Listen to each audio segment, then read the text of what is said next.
As we go into a very heated period in the life of our party, it is very important that we clarify to all the members of our party something that most of the political parties have tried to avoid talking about. But we say we promise to be very straight and very honest with you from the word go. Citizens First has been founded on the principle of non-violence. Non-violence in the sense that if we are to make sense and defend our proposition of Citizens First, then we appreciate that every person out there is a member of Citizens First. That is the only way me as a leader and all the other leaders and ultimately our president for the party would justify that we do put the citizens as being first. The concept of non-violence, when all the forces around you are proposing violence, when all the forces around you act in a manner that is provocative, that pushes you to want to reiterate with force, is not the easiest way to go. That is why when you look very carefully, you will notice that in the time of the civil rights activists in America, there was one, Malcolm X, and then there was also another one by the name of Martin Luther King Jr. These represented very opposing views on reacting to violence. And as it were, Martin Luther King Jr. was a student of Mahatma Gandhi. So it is argued that, and in fact, from his mouth, he should have confessed that his following of non-violence as a way of reiterating and reacting to violence was something that could only be accredited to Mahatma Gandhi. Mahatma Gandhi was a proponent of non-violence. And in the same manner, when you look very carefully, you go down the history lane, you will find that another gigantic personality in the name of Jesus Christ was another one who was a proponent of non-violence.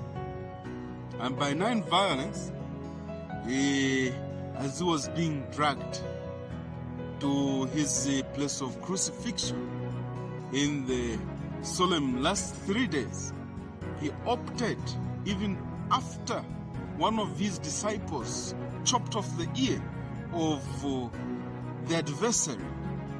It was Christ himself, Jesus, who said, you will not do. And he lifted the ear and placed it back on the person. At that point, that was the personification of non-violence approach to responding to adversary that is forceful and wants to go on the direction of violence. Our political leader, our president himself, President Harry Kalab, having been close enough to him and having studied his ways of doing things and having listened to him, I am not in a wrong place to state to you, the members, as chairman and leader of the research component of the Citizens First, that he is a proponent of non-violence. He has accepted that it benefits him very little to go for violence And he would wish all of us as members to keep that on mind. He has chosen peace over adversary. When he saw corruption in the past government, he decided to opt out without causing any havoc or violence amongst the people, something that was not seen among other elements that left the party. When he saw the same being the case, when violence was proposed, when there was exchange of violent words between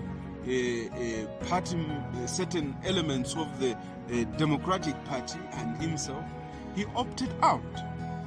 At that point, when those who thought they had gained victory from being violent towards him discovered that actually he won way much more by leaving than by staying.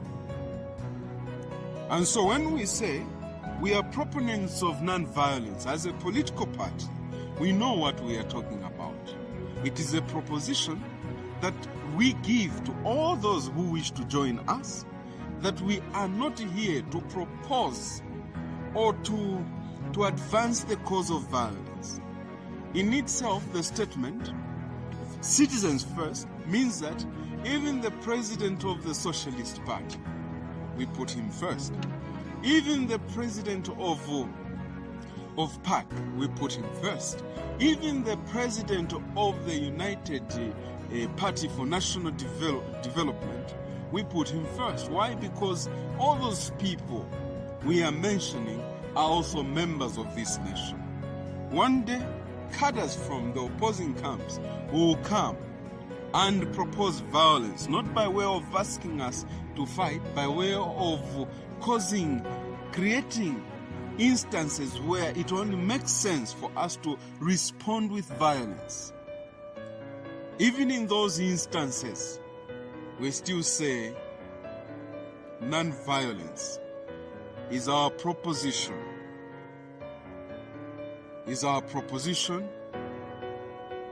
To doing politics in Zambia.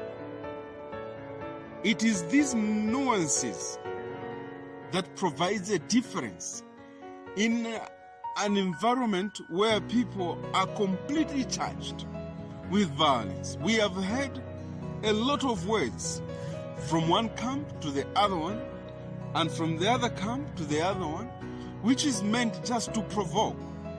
When we are supposed to focus on issues, when we are supposed to worry about the people that we have said we will stand for, we have decided, when we have failed to talk how we shall govern this country, we have decided to go for the fist and fight it the street way and not the intellectual way. We are very confident that the proposition that we have in our party, the approach that we have taken, is still potent enough to lead us into government. Therefore, from my office of research and policy, I say to every person who is a member of our party, I say to those who wish to join us, that we remain focused on issues. We will be aggressive and assertive on the matters that involve this nation until we convince every person in all the corners of this nation that without violence you can still convince the masses and be a great leader of a great nation like Zambia. We will develop this country together. Even those who refuse, who have denied us for whatever reason, one day they will stand up and say, we have seen the element of leadership that we have lacked since independence. From the research corner, we say, may God bless you. May He shine His light on the path of your life and the path of our nation. May God bless our nation and its people. Citizens first, Zambia first. Thank you very much.